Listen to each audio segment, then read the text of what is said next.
Okay, thank you, everybody. If I could have your attention. Just prior to our next session, which is our keynote speaker, Jim Lark, we will just have a few brief words from the World Taxpayers Associations. So first of all, Bjorn, who is the former chairman and one of the founders of the World Taxpayers Association, just wanted to say a few words, and he'll be followed by Rolf, who's from the European Taxpayers Associations. So thank you very much to Bjorn, Rolf. Thank you for travelling to be here. I hope that you've enjoyed Sydney when we've put on a good show for you. So thank you, everyone. 25 hours from Stockholm, you know, but no jet lag here. You can save the world, and we'll do it, you know. We have to cooperate. My name is Björn Taras Wahlberg, and I am the founder of World Taxpayers. It was my idea that we have to cooperate to win the battle. So this is actually a thank you speech. And I thought, what is a thank you speech? Well, you could say like this. It's like a woman's dress, you know, short enough to be interesting, long enough to cover the subject. You know, 30 years ago, we actually got together. Erik Ristrom from Australia, Rolf von Hornau from Germany, me from Sweden, and Rudolf Meyer, and the press chief from Munich, in order to establish the World Taxpayers Association. And the National Taxpayers Union had pointed out a perfect place for this, the Foreign Press Club in Washington, D.C. And just before I entered the podium there, with the coat of arms from America, you know, very elegant, Pete Sepp shouted to me, Björn, quote Karl Marx, he said. Excellent. So I said, Karl Marx said, workers of the world unite. We say, taxpayers of the world unite. And we got first page information, of course, in the New York Times and the big newspapers in America and all over the world. So the background is, I came from Sweden, became World Taxpayers leader in Sweden, and we had extremely high taxes. I realized I cannot do this alone. We have to cooperate over the world, and that's why we met, and that's why where we are now. Sweden has changed since then, I have to tell you this. It was awful at that time, but now Sweden is a tax haven, especially for capital and equities. No taxes on that whatsoever.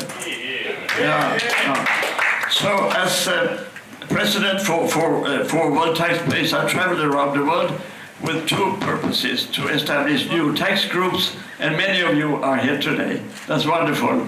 And also to launch and introduce flat income taxes. When we started, only Hong Kong had a flat income tax of 25%, right? But nowadays, more than 40 countries has flat income taxes. So it is a dramatic change, actually, and we should continue this fight to get even 100% of all countries to have a flat income tax. And a charming part of this work was to meet political leaders, to convince them to go ahead and introduce flat income taxes. So during my 24 years as the president for World Taxpayers, was very long, I had a chance to meet with Ronald Reagan and Margaret Thatcher, and also François Mitterrand, the elegant king, the kingdom of France, you know, president of France. He appeared like he was a king. And I remember one press conference, just short, Margaret Thatcher and Ronald Reagan together. And a media reporter asked Reagan a very important question. Then Margaret Thatcher said, I take that question. Nobody else in the world could act like she did. They worked very well together. And when they met, they of course always start privately to talk how is life and what is happening there. Economy, political enemies, whatever. And Ronald Reagan said, well, it's okay, it would be, but I have one problem. What is your problem? I have 12 securities and one belonged to KGB, but we don't know who it is, he said. Wow, that's not good. So what about François Mitterrand? He said, well, I have 12 mistresses and one is unfaithful, but I don't know who it is. And so the question was further on to Margaret Thatcher. She said, well, I have 12 ministers in my cabinet, and they say that one is clever, but I don't know who it is. But you are clever to make these seminars and this wonderful conference. I have been, as you can understand, to all of them since 1988, and this is the best. This is the best. Not only the book is the best, but also with all these presentations and all these seminars. It is a wonderful conference, and we are very happy, all of us who travel around the world, to get here, that we did get here in vain. You did a fantastic job. Thank you so much. Dear friends, Björn told it when we were founding the World Taxpayers Association 30 years ago, we had a dream. We had the dream to found many organizations which are fighting for low taxes, for simple taxes, for less bureaucracy, and and to fight against wasting money. And I'm very happy to come here and to see that we were successful. All these new organizations with their new ideas, every idea anybody has in the world helps the others. He told it. The Swedish, they cancelled taxes. Now we in Germany can say that even the Swedish are cancelling taxes. We introduced flat tax to Estonia. We introduced, I speak louder. We introduced flat tax to Estonia. Estonia is one of the wealthiest countries now. They were coming from the communist part, and now they have a very good economy. They cancelled taxes on reinvested money in the companies.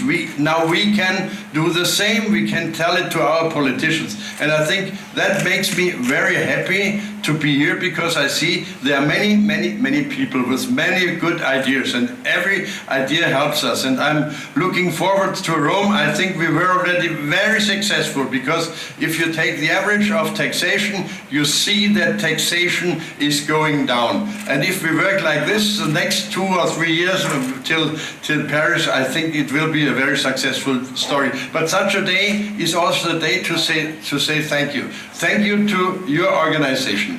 We know it from Berlin. Michael Jäger knows it. It's a very hard work to organize such a meeting, and it was really well organized. Thank you very much, and thank you to all the associations, the taxpayers groups, our alliance from other groups to come here to help us to stay together. I think the taxpayers can look with a very good mood in the future. Thank you for listening. Good afternoon, ladies and gentlemen. It is a great honor to be with you. I'm always flattered when I'm invited to come and participate in a group of people whom I regard as paladins of liberty. And by the way, this is one of the few times you'll see me drinking water. I usually prefer other beverages, but allow me to propose a toast to all of you for the work that you're doing for liberty. Thanks to all of you. I'd also like to congratulate Tim and John and their colleagues for a wonderful conference. As Tim said, this is the second time I've had the pleasure of being at a Friedman Conference, and I have enjoyed both opportunities tremendously. What I'd like to do today, I've been asked to give you some comments about what I see as the progress of the liberty movement, and I'll be happy to do so. I like to flatter myself conceit that I do have perhaps an interesting perspective in that I have my fingers in several pies.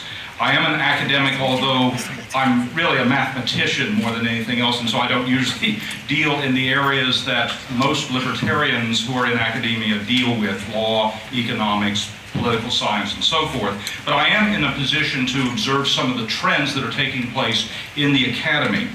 I'm also involved in the libertarian political movement. It was noted that I had the honor of serving as the chair of the Libertarian Party of the United States. They ran out of good people, so I couldn't outrun the impressment gang, so they made me chair. I'm involved in building local libertarian organizations, student organizations, and I travel around the world. I have the honor of serving as Secretary of Liberty International and as the Libertarian Party's member of the International Alliance of Libertarian Parties. So I like to think that I have more than a typical worm's eye perspective on what's going on in terms of the battle for liberty.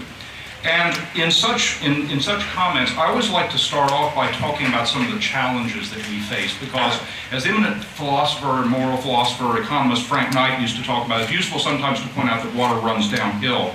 And I think it's useful for us to remind ourselves of just how big a task we have.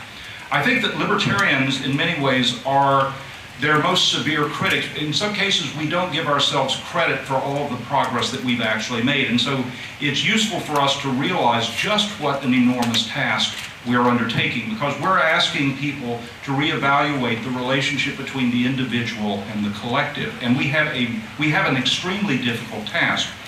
The first problem we face is that people of libertarian disposition, by and large, don't like politics. They don't like getting involved in the sort of activities that will help us move toward a society of liberty and responsibility.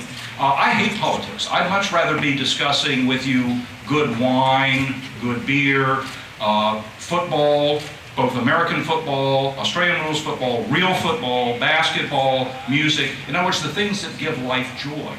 The vast majority of people of libertarian disposition are too busy living their lives in peace and harmony with their neighbors. They just want to be left alone. And most people of liberty orientation or disposition just aren't interested in being involved in the hard battles that we have to face. And this is a problem, frankly, we're always going to face this problem. As long as there's an overly large, overly expensive, overly intrusive state hanging over us, we're always going to be, in some sense, at a disadvantage, because our people just don't like politics. They don't like getting involved. Also, many of the ideas that we discuss are counterintuitive. I'm involved in many areas of intellectual endeavor that involve risk and regulation. One of my favorites is the Food and Drug Administration. In the United States, we have something called the Food and Drug Administration, which has police powers over what you put in your body for your health, safety, or comfort. The FDA has probably killed more people than it has saved by virtue of having various rules and regulations about what you can use for your health, safety, and comfort. Pointing that out to you, this is a hip crowd. You probably understand. This is, by the way, just a matter of good science. You find out that when you regulate the ability of people to medicate, to use various substances, various surgical procedures, that you may end up causing more damage than you said. This is probably a very simple concept for you to understand. But for many of our friends and neighbors, this is going to come as an utter thunderbolt. They can't possibly believe that this is true, that a regulatory agency established for our protection may actually hurt more people than it protects. The idea that minimum wage laws may hurt the very people that those laws are putatively intended to benefit. For us, this is pretty simple stuff. You just have to understand a little economics. But for many of our friends and neighbors, this is utterly fantastic. The idea that ending drug prohibition, if you want to deal with the problems of drug abuse, you have to end drug prohibition. Again, for the people in this audience, this is going to come very, very naturally. But for many of our friends and neighbors, this is going to seem utterly fantastic. Many of our ideas are counterintuitive. And by the way, people on the other side of the fence, they can dump manure faster than we can shovel out the stable. In many cases, to explain why the bad ideas are bad ideas will take us vastly longer than it takes for people to put forward those bad ideas. Also, a problem that we've known about for roughly 300 years is that we face this difficulty of dealing with concentrated benefits and diffuse costs. The vast majority of government actions, I shouldn't say the vast majority, but a very large fraction of government actions, involve concentrated benefits where those people who are the beneficiaries of government action have the incentives to organize and promote those government actions, whereas the costs of government action, which may be vastly greater in some aggregate sense, are diffuse over a very large number of people. And in many cases, people just don't have the incentives to become informed about the manners in which they're being raped, much less actually do something about it. A related issue is that many of the costs that we face are invisible, whereas the benefits of government action are quite visible, and the beneficiaries are visible. That the people who may have died by virtue of regulation, their friends and neighbors who are at the funeral may never know that that person is going to his grave or her grave by virtue of overly large, overly burdensome, overly regulatory state. We also face, and I don't think this is going to come as a shock when I mention this, that many of the people in what we will call the news media do not generally take a libertarian perspective on things. Many of the people in educational establishments, particularly higher education, I don't think it's unfair to say they generally do not regard the ideas of individual liberty and personal responsibility with great favor. They seem to take a somewhat different perspective. Many of the bureaucratic institutions with which we have to deal, of course, for various reasons, including self-interest, do not look favorably upon the ideas that we're discussing. There's also another problem that's become increasingly prominent, at least in my country, the United States, and that is what I will euphemistically refer to as big business. Increasingly is taking, shall we say, a pro-government stance, or in some cases is responding to stimuli from very small sources that would serve to restrict the ability of free people to engage in commerce. Various large institutions, financial institutions, for example, are now saying in the United States, we won't deal with people who are involved in certain types of business, for example, firearms, or perhaps people who are opening up marijuana dispensaries. So we are facing several extraordinary challenges. Now, what are the positives? Well, the first one, and I'll come back to this, is, frankly, we're right. The ideas of individual liberty and personal responsibility, frankly, are morally correct. We are the ones who believe in essentially a society of love, because we're willing to tell people we may disagree with the way in which you wish to live your life. We may find your choices ranging from very bad to stupid, immoral, but as long as you don't violate the rights of your neighbors, we're going to let you live your lives your way. We are the people who believe in true community, because we believe that people should be able to come together, live their lives their way, as long as they don't violate the life rights of their neighbors. We're also, by the way, the people who believe in true diversity, because we recognize the precious nature of every individual. Our philosophy, to put it bluntly, is a philosophy of love. We're the ones who believe in letting people seek their vision, their God, as long as they don't violate the life rights of their neighbors. So, to put it bluntly, we're right. Societies based upon ideas of individual liberty coupled with personal responsibilities by any reasonable metric are better societies. They're wealthier societies. And I don't mean wealthier in just more TV sets or toaster ovens, but the ability of people to pursue their vision their way, as long as they don't hurt others. That's truly a beautiful vision. And I think ultimately it's a winning vision. What are some of the other positives? Well, more and more, the people on, and I will use the phrase, the other side, they're starting to show their true colors. They're starting to embrace the notion of violence, that it's okay to throw milkshakes at politicians or other things. It's all right to punch people with whom they disagree. It's okay to squelch the speech of those with whom they disagree. In other words, we have to have limits. Of course, we believe in free speech, just not that free speech, meaning your free speech. More and more people on the other side of the fence are refusing to discuss or debate ideas with which they disagree.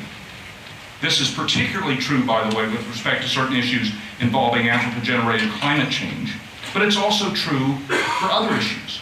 You're probably aware of the so-called no platforming efforts in other countries. The idea that there are just certain ideas we don't need to discuss them because they're just really beyond the pale. You, sir, for example, this tax limitation, you're just, I'll respect your right to say it, but I'm not going to give you a platform because your ideas really are just not worthy of discussion. So the folks on the other side, the velvet glove has come off the iron fist, and more of our friends and neighbors are starting to see that. Also, the utter elitism, in the most pejorative sense, of people on the other side of the fence is becoming increasingly clear. There's an old joke about people who went to Harvard. Harvard University in the United States, thought by some to be a good institution. There's an old joke about Harvard. We're not elitist, we're just better than you. More and more, we're seeing that the people who embrace large government, big government, they just know how to run your lives. They just know better than you do how society should be operating. Related to this is the extent to which the advocates of big government are increasingly petty in what they go after. And it's funny that in many cases, the best way, I think, to help people understand the problems of big government is actually to go small. It's to talk about the extent to which government seeks to regulate every aspect of your life. Some of you who were around last year, you may have heard me talk about how I turned to the dark side. Because about 20 years ago, I became interested in, I think they call them Australian rainfall showerheads. These showerheads that provide a lot of nice, showers are, of course, one of God's gifts to human beings. I wanted an Australian rainfall showerhead, and I realized the extent of government regulation. And once I was led down that path, it led me to deeper and darker things, such as high-capacity flush toilets.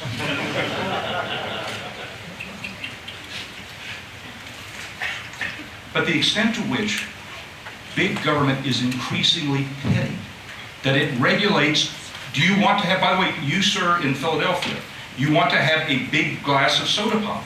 No, not in Philadelphia or New York City. You want to sell your cheese made from unpasteurized goat's milk? No, we can't have that. And sometimes it's those little things that actually open people up to the fact that there are many people who want to run their lives. The hypocrisy of people on the other side, the intolerance of the tolerant, I think more and more is becoming manifest. The extent to which those people who believe in big government are utter hypocrites, because they want toleration, but only for those of whom they approve. By the way, I have plenty of faculty colleagues for whom I've always been impressed by their ability to allow discussion with those people with whom they agree. Very impressive. There's also a major positive that I don't think we talk about enough, or at least not enough libertarians talk about, and that is the extraordinary extent to which life is getting better. That's market liberal societies are creating extraordinary amounts of wealth for people. That we may be getting close to the point. I'm not saying that we'll get to the point where we ever eliminate scarcity, but we are getting to the point where we are creating extraordinary amounts of wealth, and we're doing it despite extraordinary amounts of government regulation.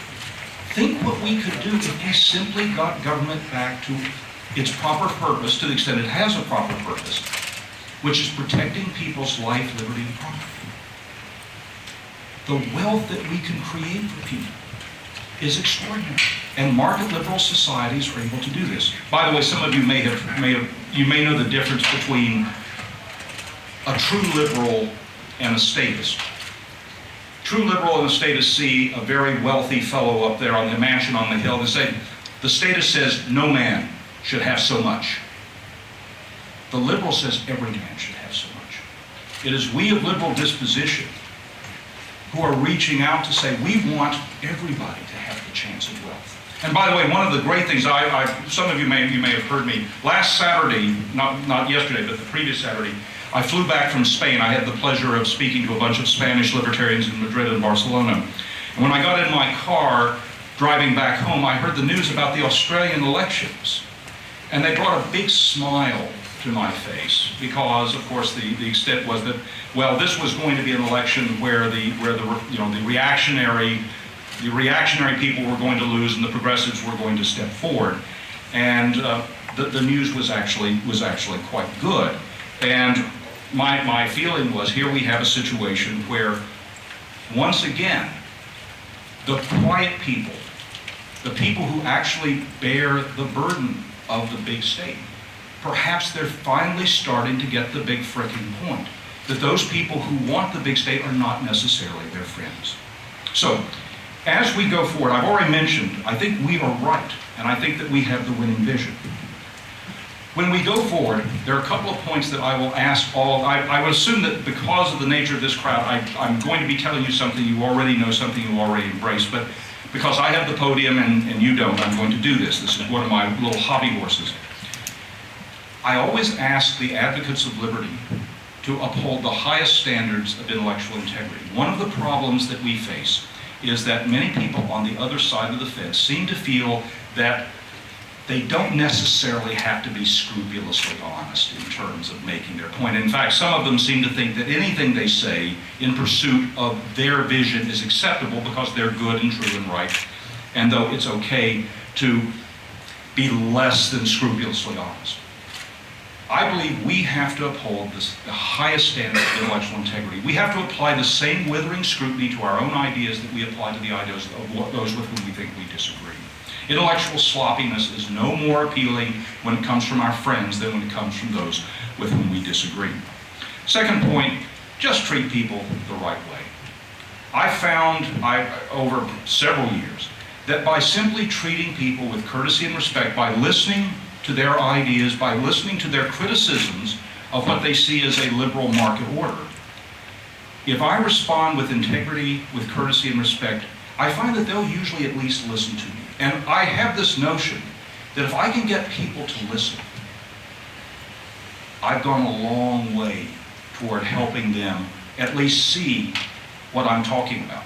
One of the biggest areas where you can have an impact is simply clearing away the misconceptions that many people have about those with a liberal vision. One of the things that I see, particularly among college students, is, let me step back a little bit. I've been involved in building libertarian groups on college campuses for about 35 years now.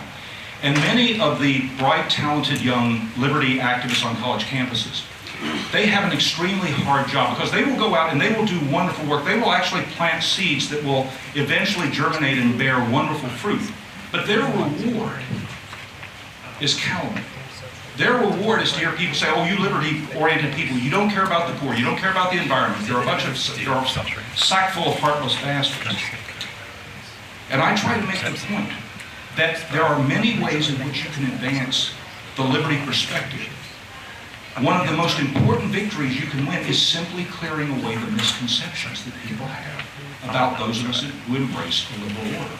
If all you do is clear away the bad caricatures that people have about what we're interested in, what we want to see, you've moved the ball a very long way down the field.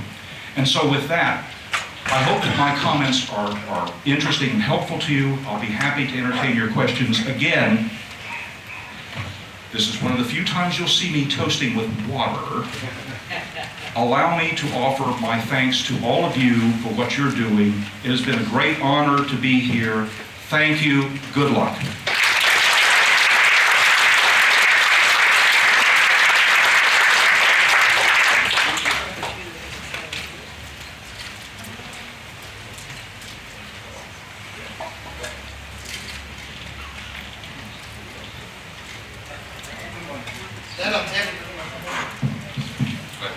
So thank you very much for your presentation. So So the first question I wanted to say, we've got a few times for just a couple of questions. The first one, although it wasn't, I know, on your presentation, a lot of people are very interested in it anyway, so I have to ask for a brief comment on the US Libertarian Party and what we're going to see in 2020.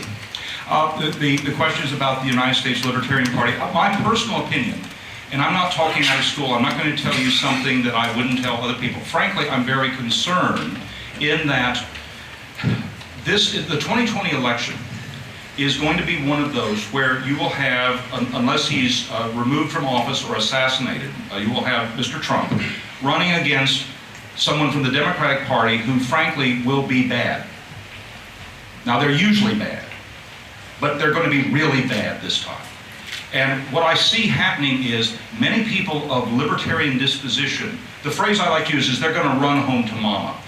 Because the vast majority of libertarians are not in the Libertarian Party. Arguably the biggest short-term task of the Libertarian Party, of libertarian parties in general, is to get libertarians to join the Libertarian Party. Most of the people who vote Libertarian in the United States are not members of the Libertarian Party, they're not registered as libertarians. And I think what's going to happen in 2020 is they're going to be presented with a choice between bad and utterly horrible. Now, we're usually presented with a choice between bad and bad.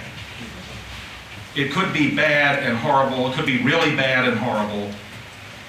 I think what's going to happen to a lot of people of libertarian disposition is they're going to choose to vote for bad.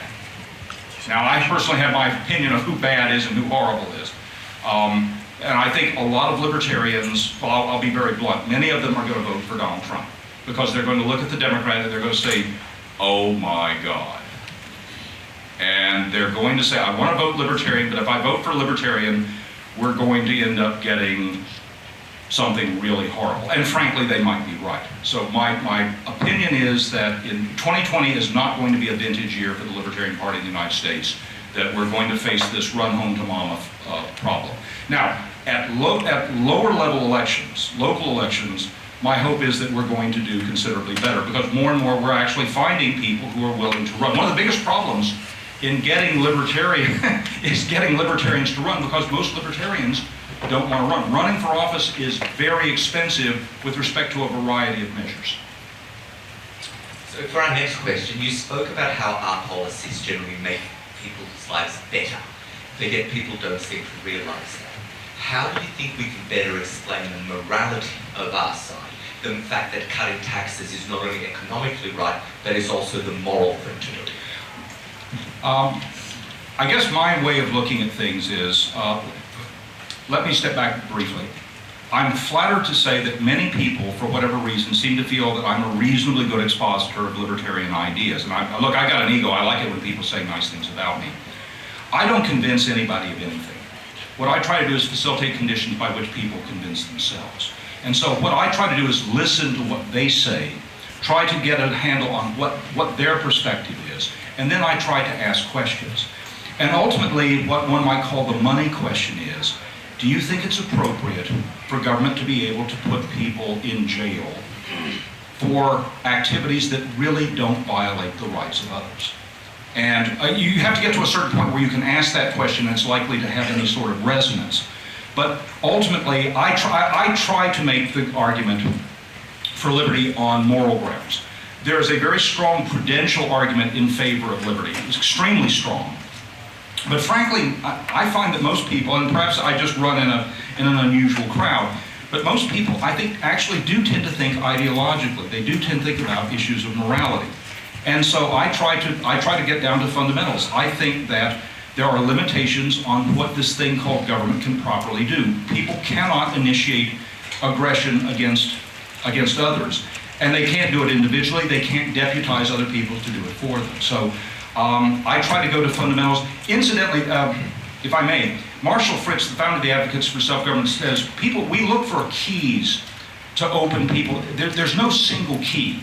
Each individual with whom we're dealing has his or her own set of issues. So what I try to do is to listen to what someone says and to try to figure out what I think will be the most fruitful area of inquiry. So unfortunately we don't have time for one more question, but our final question is something that I think came up I think at least I saw this issue come up in 3 panels today, and it's something which you touched on as well when you discussed the issue of deplatforming. and that is what we are seeing is a lot of, is the issue of the power of social media companies to potentially silence voices that they think are outside common bounds. And I know that taxpayer groups like the Australian Taxpayers Alliance has had anti-tax ads and things by Facebook. Now, on one hand, I think most of us here are very, very sceptical of government intervention, and I don't think anyone here thinks that the government should start regulating the internet. That's a bad idea. But is this a genuine problem? And is there something perhaps that could be done that we're not doing about it? I think it is a genuine problem, although to my way of thinking, the bigger problem is that people of libertarian orientation will silence themselves.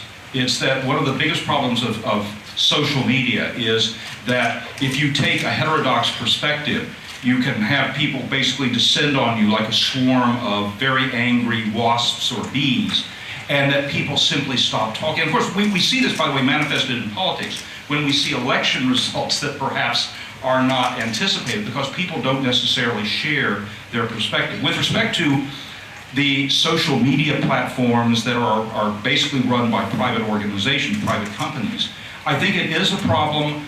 My feeling is that what you have to do is just you call these businesses on their bad behavior. If they are engaging in a form of limitation of ideas with which they agree, or with which small groups of activists can basically say these positions should not be broadcast or circulated, I think what we have to do is just call them on their bad behavior, and if necessary, perhaps come up with our own organizations that will step around Facebook, Twitter, and the like. Actually, I know I said last question, but I do want to ask a few more questions because there are some really, really good ones here, and I'm just going to extend this by a couple of minutes. First of all, a question from Hannah. Are science faculties the home for libertarians on campus? Is that maybe where we should be going to find our allies? So on university campuses, should we be going to the science faculties rather than to the sort of traditional faculties if we want to find our new allies? I don't know that I would split things up in that fashion. Some of you, I had the opportunity to try in your beer because the dean of the engineering school, where I have the honor of teaching, is arguably the most politically correct fellow I've ever met. And our engineering school reflects his notions of what society should be like. He's extraordinarily politically correct. I think you go and look for people who you think are capable of thinking independently. One would think that those people are more likely perhaps to be in the sciences, the engineering areas, and I certainly don't discourage people from looking for prospects in those areas. But at the University of Virginia, I found people throughout the intellectual areas to be, you'll find them, I won't say uniformly distributed, but you'll find them all over the place. And so I'm not sure that science faculties or engineering faculties will necessarily be much more fruitful than the other ones. Last question for El. Is there somewhere that you know that liberty is flourishing and blossoming that we might not be aware of and that we should pay attention to? No. I was hoping that would be the optimistic answer.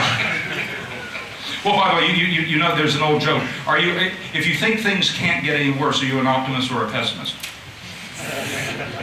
Ladies and gentlemen, again, thank you for allowing me the honor of being here.